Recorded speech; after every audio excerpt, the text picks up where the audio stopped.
মত প্রকাশের স্বাধীনতা আওয়ামী লীগের সময় ছিল।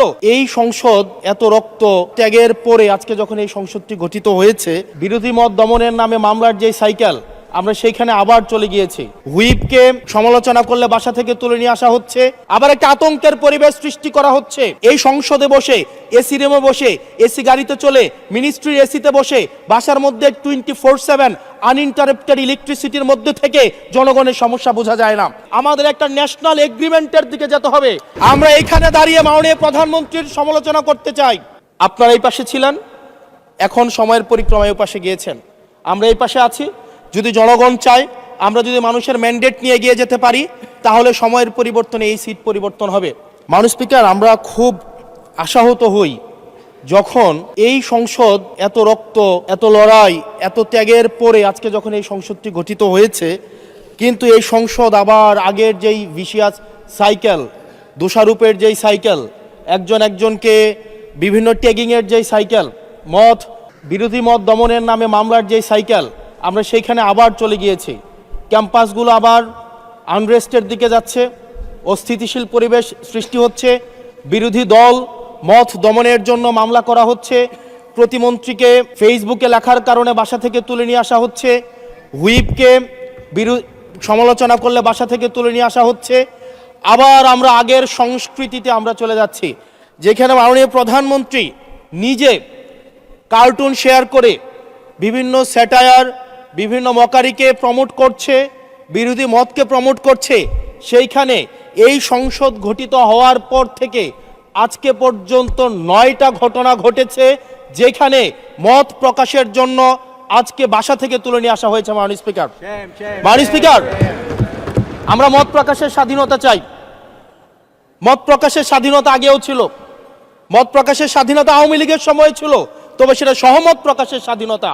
আমরা এই পার্লামেন্টের পরে আমরা শুধুমাত্র মত প্রকাশের স্বাধীনতা নয়, আমরা দ্বিমত প্রকাশের স্বাধীনতা চাই। আমরা এখানে দাঁড়িয়ে মাননীয় প্রধানমন্ত্রীর সমালোচনা করতে চাই। আমরা নির্ভয়ে ফেসবুকে আমরা ব্যাকস্পেস ব্যবহার করতে চাই না, কিন্তু আবার একটা ভয়ের পরিবেশ সৃষ্টি করা হচ্ছে, আবার একটা আতঙ্কের পরিবেশ সৃষ্টি করা হচ্ছে। আমরা দেখলাম সিলেক্টিভ এক ধরনের বিরোধিতার পরিবেশ তৈরি করা হচ্ছে।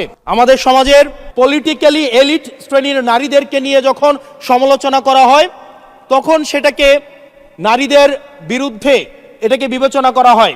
কিন্তু যারা পলিটিক্যালি পিছিয়ে পড়া জনগোষ্ঠী রয়েছে, গার্মেন্টস কর্মী রয়েছে, যারা এই দেশের অর্থনীতির চাকাকে সচল করার জন্য রাত দিন পরিশ্রম করে যাচ্ছে, গ্রামগঞ্জের নারীরা, মায়েরা যারা রাত দিন পরিশ্রম করে যাচ্ছে, তাদেরকে যখন স্লাট শেম করা হয়, গালি দেওয়া হয়, সেটাকে আমরা নারী বিরোধিতা হিসাবে আমরা সেটাকে আমলে নেই না। এই ধরনের সিলেক্টিভ নারী বিরোধিতা করা, এই ধরনের সিলেক্টিভ নারী সমালোচনা করার যেই ধরনের প্রবণতা রয়েছে, সেই জায়গাগুলো থেকে মাননীয় স্পিকার আমাদেরকে বেরিয়ে আসতে হবে। মাননীয় স্পিকার, আজকে ক্যাম্পাসগুলোতে আবার এক ধরনের অস্থিতিশীলতা তৈরি করা হচ্ছে। আমাদের সময় গ্যাস্ট্রোম গণরুমের কালচার ছিল। আমাদের সময় একটা শিক্ষার্থী অনেক স্বপ্ন নিয়ে বিশ্ববিদ্যালয়গুলোতে যেত।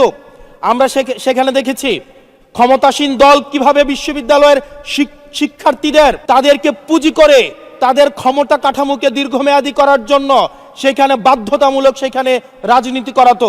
আজকে সেখানে বিশ্ববিদ্যালয়গুলোতে আবার গ্যাস্ট্রোম গণরুম কালচার চালু করার প্রয়াস শুরু হয়েছে, আবার সেইখানে বাধ্যতামূলক রাজনীতির কালচার শুরু করা হচ্ছে। আমরা দেখেছি ক্ষমতাসীন যারা রয়েছে তারা তাদের সন্তানদেরকে বিদেশে রেখে নিরাপদ ভবিষ্যৎ নিশ্চিত করে, আর মধ্যবিত্ত সন্তানরা যাদের বাবা মায়েরা কলকারখানায় কাজ করে, যাদের বাবারা রেমিটেন্স যোদ্ধা, যাদের বাবারা কষ্ট করে তাদের সন্তানদেরকে বিশ্ববিদ্যালয়ে পাঠায়, তাদের সন্তানদেরকে ক্ষমতালোভী রাজনীতিবিদরা তাদের সন্তানদেরকে ব্যবহার করে তাদের ক্যারিয়ারে ঝুঁকিতে ফেলে তাদের গদি বা পাটাতন শক্ত করার জন্য নিজের সন্তানের ভবিষ্যৎকে বিদেশে রেখে নিরাপদে রাখে, আর পরের সন্তানের ভবিষ্যৎকে নিয়ে ছিনিমিনি খেলে। মাননীয় স্পিকার, আমরা এই সংস্কৃতির পরিবর্তন চাই। এই সরকারি দল এবং বিরোধী দল একটা আপেক্ষিক বিষয়। আপনারা এই পাশে ছিলেন, এখন সময়ের পরিক্রমায় ওই পাশে গিয়েছেন। আমরা এই পাশে আছি। যদি জনগণ চায়, আমরা যদি মানুষের ম্যান্ডেট নিয়ে এগিয়ে যেতে পারি, তাহলে সময়ের পরিবর্তনে এই সিট পরিবর্তন হবে। আমাদের প্রধানমন্ত্রী যিনি আছেন, মাননীয় প্রধানমন্ত্রী, ওনার সন্তান যেই প্রজন্মের, আমরা একই প্রজন্মের। আমি চাইবো আপনারা সবাই আমাদেরকে ধারণ করার চেষ্টা করবেন। বিএনপির নয়, কেবল জামাতের নয়, কেবল এনসিপির নয়, বাংলাদেশের মানুষের স্বার্থ, বাংলাদেশের মানুষের আকাঙ্ক্ষা, বাংলাদেশের মানুষের স্বপ্ন বাস্তবায়ন যেন আমরা করতে পারি। মাননীয় স্পিকার, এই চেয়ার আমি অনুধাবন করতে পারছি জনগণ বিচ্ছিন্নতা তৈরি করে। এই সংসদে বসে, এসি রুমে বসে, এসি গাড়িতে চলে, মিনিস্ট্রির এসিতে বসে, বাসার মধ্যে 24/7 আনইন্টারাপ্টেড ইলেকট্রিসিটির মধ্যে থেকে জনগণের সমস্যা বোঝা যায় না। এই জন্য এই সংসদে যখন আমরা দাঁড়াই, আমরা জনগণের সমস্যা অনুধাবন করতে পারি না।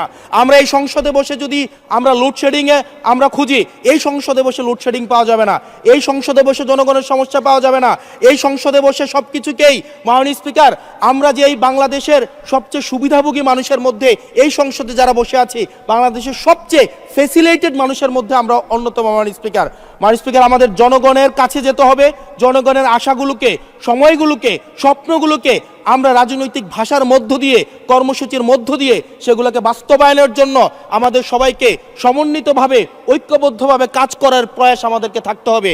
আবার যদি আমরা বিভাজনের রাজনীতিতে যাই, তাহলে সেখান থেকে বিএনপি বেনিফিটেড হবে না, এনসিপি বেনিফিটেড হবে না, জামাতে ইসলামী বেনিফিটেড হবে না, সেইখান থেকে বেনিফিটেড হবে আমরা জুলাইতে যাদেরকে আমরা পরাজিত করেছি, তারা বেনিফিটেড হবে। মাননীয় স্পিকার, সেজন্য আজকে এই সংসদে আমাদের একটা ন্যাশনাল এগ্রিমেন্টের দিকে যেতে হবে।